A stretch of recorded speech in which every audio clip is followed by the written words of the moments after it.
प्रधानमंत्री को खुद आकर के घोषणा करना पड़ा और क्षमा भी मांगना पड़ा। नीतीश कुमार को भी चाहिए कि जब हमारे साथ वो थे, हमने कानून बनाया था, कहीं ना कहीं प्रशांत किशोर की भी भूमिका थी। और प्रशांत किशोर की भूमिका, चूंकि प्रशांत किशोर भी बहुत शांत हैं, जिस तरह से नीतीश कुमार शांत हैं, और प्रशांत किशोर के जो सबसे प्रबल विरोधी थे आरसीपी सिंह, उन्हें दूर दूर रखा जा रहा है संगठन से। इस बात को लेकर के अब भीतर ही भीतर यह चर्चा जबरदस्त ढंग से शुरू हो चुकी है कि कहीं ना कहीं जो योजना नीतीश कुमार बना रहे हैं, उस योजना में कांग्रेस उनके साथ आने के लिए पूरी तैयारी कर रही है। नीतीश कुमार ने एक बात तो जरूर क्लियर कर दिया कि वो जातीय जनगणना को छोड़ने वाले नहीं हैं। जातीय जनगणना को लेकर के वो हर तरह से कहीं ना कहीं कुछ न कुछ ऐसा एक्ट करेंगे जिसको लेकर के भारतीय जनता पार्टी ने जो किनारा किया है उसे किनारा निकलने नहीं देंगे।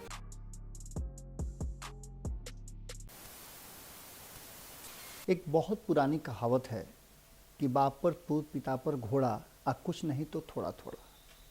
इसका जो अर्थ है आप बेहतर जानते हैं, लेकिन संदर्भ क्या है ये आपको हम बीच में बताएंगे।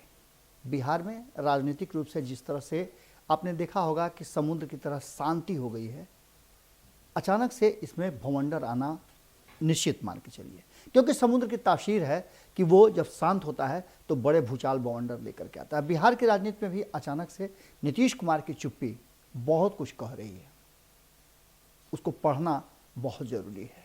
जिस तरह से मौसम वैज्ञानिक और जो लोग प्रकृति से जुड़े हुए हैं वो अनुमान लगा करके बताते हैं कि कब क्या होना है, प्रकृति किस तरह से बिहेव करेगी, उसी तरह से बिहार की राजनीति को थर्मामीटर लगा करके अक्सर हम जांचने का प्रयास करते हैं।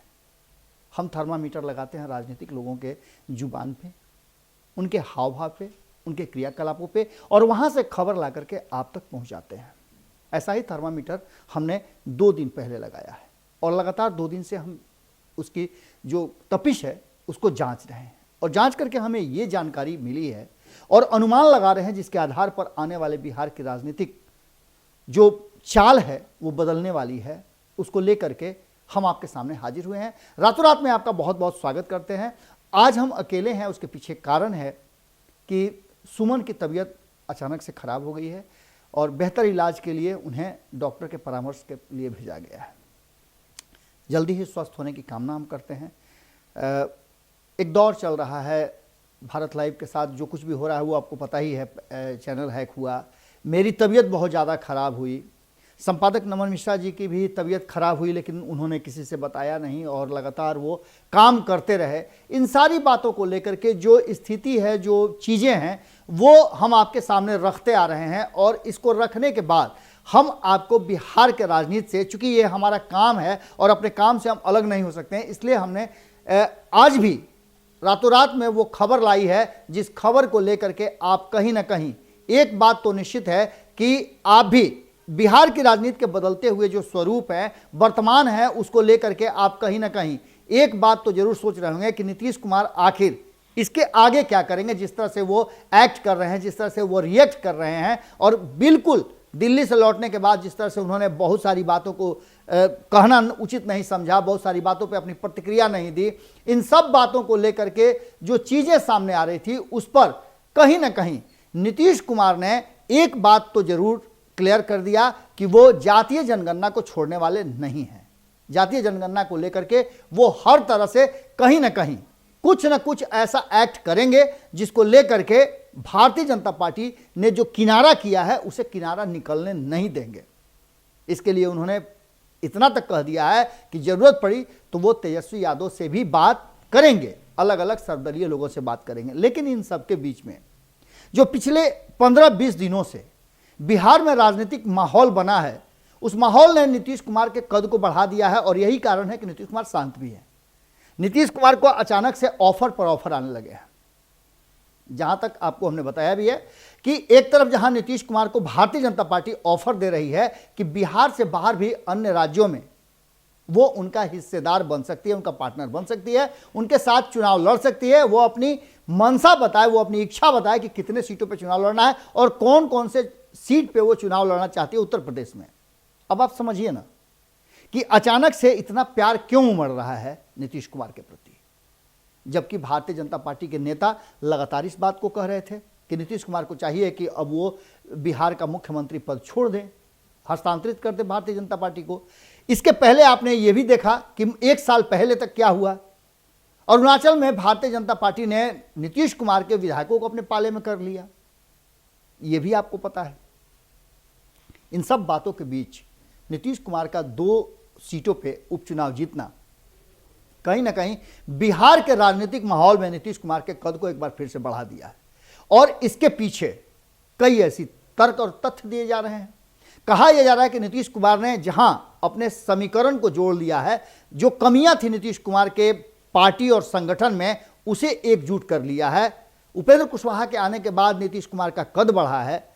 वहीं नीतीश कुमार की अगली रणनीति को लेकर के जहां एक तरफ भारतीय जनता पार्टी उस चिंता में कह लीजिए, या अपनी कमजोरी को छुपाने के लिए कह लीजिए, या फिर उत्तर प्रदेश में अपना फिर से सत्ता कायम करने के लिए कह लीजिए, किसी भी रूप में कह लीजिए, भारतीय जनता पार्टी जहां एक तरफ नीतीश कुमार को अपने साथ रखना चाहती है, भले ही बिहार में वो अलग रणनीति अपना रही हो, लेकिन उत्तर प्रदेश चुनाव जीतने के बाद जो होगा वो भी आप अच्छी तरह से जान रहे हैं, और नीतीश कुमार को इन्हीं सब बातों का डर है। दूसरी तरफ नीतीश कुमार के साथ कांग्रेस जो है लगातार नजदीकियां बढ़ा रही है।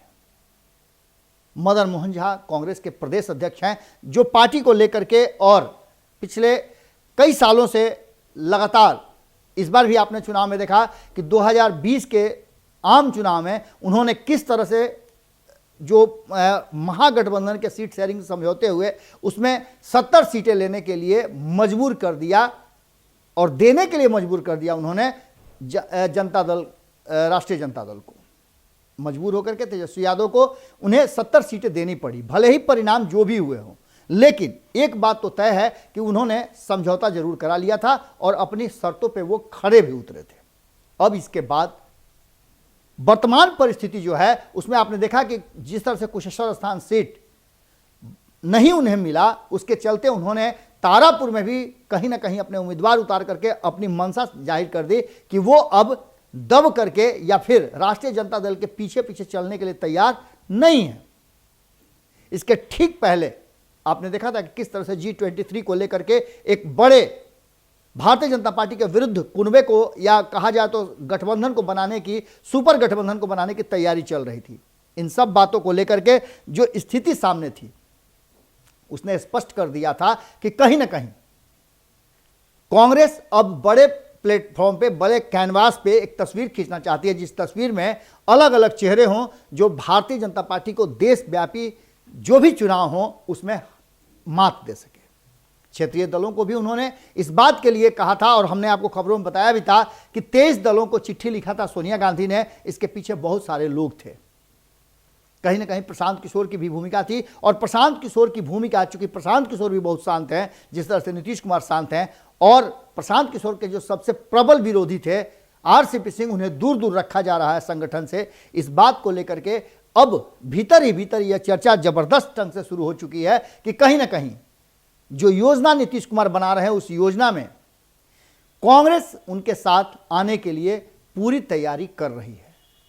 इन सारी बातों को लेकर के जो मदन मोहन झा बिहार प्रदेश कांग्रेस के अध्यक्ष हैं, उन्होंने मीडिया से बातचीत करते हुए कुछ बातें कही हैं। उन बातों को लेकर के अब चर्चा भी शुरू होने लगी है। इससे पहले भी मदन मोहन झा को लेकर के उनके पार्टी के भीतर भी आंदोलन चल रहे थे। बहुत सारे लोगों ने यह भी कहा था कि कुशेश्वर स्थान चुनाव हारने का जो जिम्मेवारी है उन्हें मदन मोहन झा को लेकर के इस्तीफा दे देना चाहिए, वगैरह वगैरह, इस तरह की बहुत सारी बातें चल रही थी। लेकिन हारने के लिए तो बहुत सारे लोग हारे। 70 सीटों पे चुनाव था, मात्र 19 जीत सके, ये भी एक बड़ा कारण हो सकता है। उनका कार्यकाल भी लगभग समाप्त होने जा रहा है। इन सारी बातों को लेकर के जिस तरह से मदन मोहन झा खड़ा हुए, तब जब भक्त चरण दास जो बिहार के प्रभारी हैं उन पर लालू प्रसाद ने ऐसे शब्द का प्रयोग किया जिसको लेकर के कांग्रेस कहीं ना कहीं बर्दाश्त करने की स्थिति में नहीं थी। उसके लिए आपने देखा किस तरह से मीडिया को बुला करके और कोई समझौता नहीं करने की बात कही गई थी, चुनाव तक लड़ा गया। और कहीं ना कहीं जब हार गई राष्ट्रीय जनता दल, तब भी जरा भी इस बात का मलाल कांग्रेस को नहीं था, क्योंकि कांग्रेस ने अपना रास्ता अलग अख्तियार कर लिया था। अब कल जो प्रधानमंत्री नरेंद्र मोदी ने 2 दिन पहले जिस तरह से अपने ही बनाए कानून को निरस्त करने की बात की, समाप्त करने की बात की, उसको लेकर के जो चर्चाएं चल रही थी, उसी चर्चाओं में मदन मोहन झा ने नीतीश कुमार के सामने भी एक प्रस्ताव रख दिया। हालांकि कई प्रस्ताव हैं जो कांग्रेस ने नीतीश कुमार के सामने रखा है, उस कुछ हिडन प्रस्ताव हैं और कुछ सामने से रखे गए हैं, जिसमें भारतीय जनता पार्टी से अलग होने के बाद फुल समर्थन देने के लिए और नीतीश कुमार के हर डिमांड को पूरा करने के लिए जहां कांग्रेस तैयार नजर आ रही है, वहीं शराबबंदी कानून को भी समाप्त करने के लिए नीतीश कुमार से आग्रह किया है मदन मोहन झा ने। जिस तरह से देश में कृषि कानून को वापस करने के लिए एनडीए की सरकार मजबूर हो गई, प्रधानमंत्री को खुद आकर के घोषणा करना पड़ा और क्षमा भी मांगना पड़ा। नीतीश कुमार को भी चाहिए कि जब हमारे साथ वो थे, हमने कानून बनाया था और हम उस कानून पर अमल करने के लिए तैयार थे। आपको याद होगा कि मद्य निषेध विभाग जो था वो कांग्रेस के जिम्मे ही था। आपको ये भी याद होगा कि भारत लाइव ने जब 2016 में ये लागू हो रहा था शराबबंदी, तो मैं भी उसका हिस्सा था। आपको याद होगा कि पूर्ण शराबबंदी लागू करने के लिए मैंने भी धरना प्रदर्शन किया था और मैंने भी कई विभागों को चिट्ठी लिखा था। मैंने शिक्षा विभाग को, जिस समय अशोक चौधरी थे, उनको चिट्ठी लिखा था, क्योंकि हम जिस एरिया में रहते हैं उस एरिया में स्कूल के बगल में शराब की दुकानें, सरकारी शराब के ठेके खुल रहे थे। हमने उसका विरोध किया था, हमने उसके लिए बहुत प्रयास किया था, हमने आंदोलन किया था। सारे मीडिया बंधु वहाँ पहुँचे थे और हमारे आंदोलन को इतना ज़्यादा लोगों ने सहयोग दिया था कि सरकार को मजबूर होकर के अपने कानून को वापस लेना पड़ा था और पूर्ण शराबबंदी लागू हुई थी। कांग्रेस का वही कहना है कि हम आपके साथ थे जब आपने शराबबंदी को पूर्ण रूप से लागू करने का जो कानून बनाया था, हम उस आपके साथ थे, हमने उसको अमल भी कराया, हमने ह्यूमन चेन भी बनाया और बना करके दुनिया भर को बताया कि हम शराबबंदी कानून को, भले ही हमारे राज्य को घाटा हो, उससे आने वाले आय नहीं मिले, लेकिन हम शराबबंदी को पूर्णतः लागू करना चाहते हैं। लेकिन जैसे ही हम हटे, शराबबंदी कहीं ना कहीं वो एक बड़ा दंश बनता जा रहा है, क्योंकि जहरीली शराब से लोगों की मौत होना या शराब का पकड़ा जाना, लगातार शराब की कालाबाजारी होना, इन सारी बातों को लेकर के मदन मोहन झा ने नीतीश कुमार से आग्रह किया है कि जिस तरह से कृषि कानून को वापस लिया गया, उसी तरह सर्वदलीय बैठक बुला करके आप शराबबंदी कानून को भी निरस्त कर दीजिए और उसके लिए कोई अलग रास्ता निकालिए, जिससे कि लोगों को और कालेबाजारी पर कहीं ना कहीं विराम लग सके। इसके अलावे आपको बता दें कि ये एक इशारा है और इस इशारे से कहीं ना कहीं कांग्रेस जो है वो साफ तरीके से नीतीश कुमार को ये भी कह रही है कि आप अपनी ताकत के साथ हमारी ताकत को जोड़ लीजिए और नरेंद्र मोदी को हराने के लिए, नरेंद्र मोदी को बैकफुट पे लाने के लिए ये ज़रूरी है। अब देखने वाली बात ये होगी कि जिस तरह से नीतीश कुमार को कांग्रेस ने खुल्लम खुल्ला ऑफर दे दिया है, ये नीतीश कुमार को कितना रास आता है, किस तरह से वो इसको स्वीकार करते हैं। रातों रात में हम आपसे आज यहीं विदा लेते हैं। कल फिर मुलाकात होगी। आशा करेंगे कि हमारे साथ सुमन भी हों, क्योंकि डॉक्टर से परामर्श के बाद वो जल्दी ही हमारे साथ फिर जुड़ेंगे।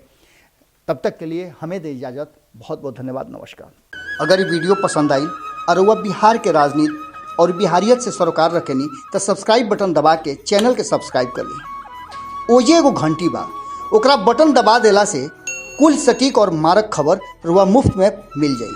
अगर रुआ पत्रकारिता के हमनी के नया प्रयोग में सहयोग कर चाहतानी तो ज्वाइन बटन दबा दी। पेटीएम नंबर नोट कर ली 9386816700। धन्यवाद।